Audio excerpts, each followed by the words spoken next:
Hello friends, ജയപ്പോൻ്റെ ഒരു പുതിയ വീഡിയോയിലേക്ക് എല്ലാവർക്കും സ്വാഗതം. ഞാൻ ജോവിൻ. നിപ്പ വൈറസ് എന്ന് പറയുന്നത് നമ്മുടെ നാട്ടിലെ ഒരു കാലത്ത് ഒരുപാട് പേരെ കൊല്ലുകയും ഒരുപാട് പേരിൻ്റെ മരണത്തിനിടയാക്കുകയും ഒരുപാട് പേര് നമ്മുടെ കേരളം മുഴുവൻ പേടിപ്പിക്കുകയും ചെയ്ത ഒരു അസുഖമായിരുന്നു നിപ്പ.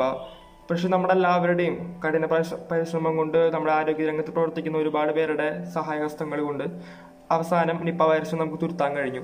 അപ്പം വീണ്ടും നിപ്പ വൈറസ് തിരിച്ചു വന്നിരിക്കുകയാണ്. നമ്മുടെ കൊച്ചിയിൽ ഒരാൾക്ക് അസുഖം സ്ഥിരീകരിക്കുകയും കേരളമൊട്ടാകെ ഒരുപാട് പേര് നിരീക്ഷണത്തിലുമാണ് നിപ്പ വൈറസിന്റെ. അപ്പം നിപ്പ വൈറസ് പടരുന്നത് വവ്വാലാണ് ഏറ്റവും വലിയ കാരിയർ എന്നാണ് പറയപ്പെടുന്നത്. അപ്പോൾ വവ്വാലൊക്കെ ചപ്പിയ അല്ലെങ്കിൽ കടിച്ച ഒരു മാങ്ങ അല്ലെങ്കിൽ പഴവർഗ്ഗങ്ങൾ ഒക്കെയൊക്കെ നിപ്പ വൈറസ് പടർന്നു എന്നാണ് പറയുന്നത്. അപ്പോൾ ഒരുപാട് പേരെങ്കിലും ഇപ്പോൾ ഫ്രൂട്ട്സ് ഒക്കെ കഴിക്കാൻ പേടിക്കുകയാണ്. കാരണം നിപ്പ വൈറസ് അതിലുണ്ടോ എന്നൊക്കെ പേടിച്ചിട്ട് നമ്മളിപ്പോൾ ഫ്രൂട്ട്സും അതുപോലെ വെജിറ്റബിൾസും ഒക്കെ കഴിക്കാൻ പേടിക്കുകയാണ്.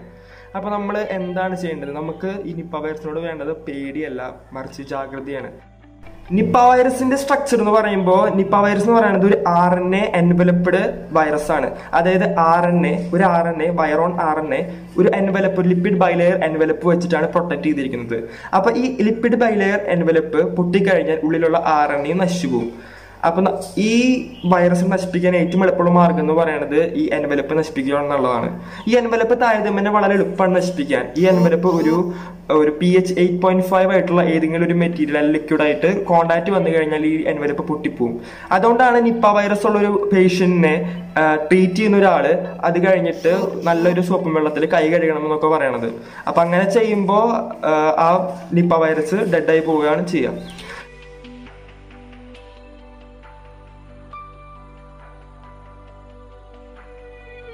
ഈ നിപ്പ വൈറസ് വന്നതോടുകൂടി തന്നെ നമുക്ക് കടയിൽ നിന്നൊക്കെ ഫ്രൂട്ട്സും വെജിറ്റബിൾസും ഒക്കെ വാങ്ങിച്ചു കഴിക്കാൻ തന്നെ പേടിയാണ്. കാരണം എന്ന് വെച്ചാൽ നിപ്പ വൈറസ് അതിലുണ്ടോ, അതായത് ഇത് പടർത്തുന്നത് വവ്വാലൊക്കെയാണെന്നാണ് പറയപ്പെടുന്നത്. അതോടുകൂടി തന്നെ ഇതിലൊക്കെ നിപ്പ വൈറസിന്റെ കണ്ടന്റ് ഉണ്ടോ എന്ന് പേടിച്ചുകൊണ്ട് തന്നെ നമുക്ക് ഇതൊക്കെ കടയിൽ നിന്ന് വാങ്ങിച്ചു കഴിക്കാൻ തന്നെ പേടിയാണ് ഇപ്പോൾ.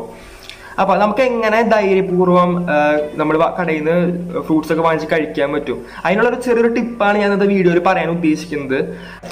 ഈ കടയിൽ നിന്ന് വാങ്ങുന്ന ഈ ഫ്രൂട്ട്സ് അല്ലെങ്കിൽ വെജിറ്റബിൾസ് ഒക്കെ നമ്മൾ ഒരു 8.5 pH ഉള്ള ഒരു ലിക്വിഡിൽ കുറച്ച് നേരം മുക്കി വെച്ച് കഴിഞ്ഞാൽ ഈ എന്തെങ്കിലും നിപ്പയുടെ വൈറസോ എന്തെങ്കിലും അതിലുണ്ടെങ്കിൽ അത് നശിച്ചു പോകാൻ.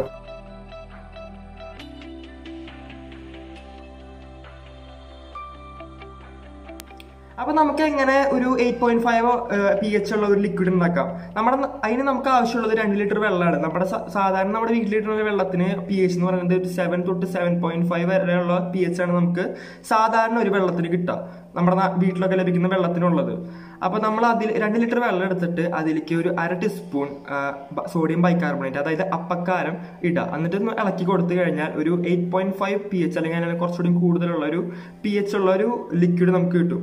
അതായത് ഒരു മിശ്രിതം കിട്ടും. ആ മിശ്രിതത്തിൽ നമ്മൾ കുറച്ചു നേരം നമ്മുടെ കടയിൽ നിന്ന് വാങ്ങിച്ച വെജിറ്റബിൾസോ അല്ലെങ്കിൽ ഫ്രൂട്ട്സോ കുറച്ചു നേരം നമ്മൾ മുക്കി വെച്ച് കഴിഞ്ഞാൽ ആ ഫ്രൂട്ട്സുമേ അല്ലെങ്കിൽ വെജിറ്റബിൾസുമേ എന്തെങ്കിലും ഒരു നിപ്പ വൈറസിന്റെ എന്തെങ്കിലും വൈറോൺ ഉണ്ടെങ്കിൽ അത് പൂർണ്ണമായിട്ട് നശിച്ചു പോകും.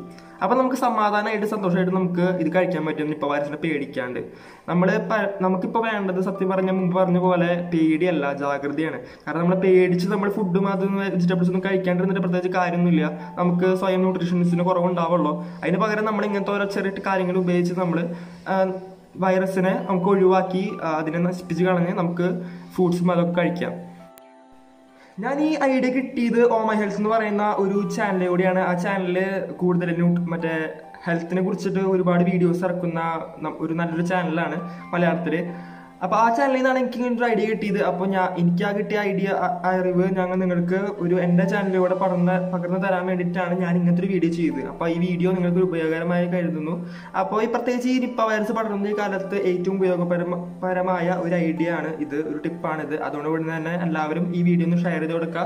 നിങ്ങൾ ഇതുവരെ തന്നെ ചാനൽ സബ്സ്ക്രൈബ് ചെയ്തില്ലെങ്കിൽ ഇപ്പൊ തന്നെ ചാനൽ സബ്സ്ക്രൈബ് ചെയ്യുക. പിന്നെ എന്തായാലും ആ ബെല്ലൈക്കൺ ഒന്ന് ഞെക്കുക. അതോടുകൂടി തന്നെ നിങ്ങൾക്ക് വീഡിയോ ഇഷ്ടമായെങ്കിൽ എന്തായാലും വീഡിയോ ലൈക്ക് ചെയ്യുക, വീഡിയോ ഇഷ്ടമായെങ്കിൽ എന്തായാലും വീഡിയോ ഡിസ്ലൈക്ക് ചെയ്യുക. പിന്നെ നിങ്ങളുടെ എല്ലാവരുടെയും കമന്റ്സ് ആണ് നമുക്ക് ഏറ്റവും ഇമ്പോർട്ടന്റ്. അപ്പോൾ നിങ്ങളെല്ലാവരും ഒന്ന് കമന്റ് ചെയ്യുക, എന്താണ് ഇനി പുതിയ കാര്യങ്ങൾക്ക് വേണ്ട എന്തെങ്കിലും ഐഡിയാസ് ഉണ്ടെങ്കിൽ ഒന്ന് പറഞ്ഞു തരാം. പുതിയൊരു വീഡിയോയിൽ പുതിയൊരു കാര്യമായി കാണുന്നവരെ എല്ലാവർക്കും ഗുഡ് ബൈ.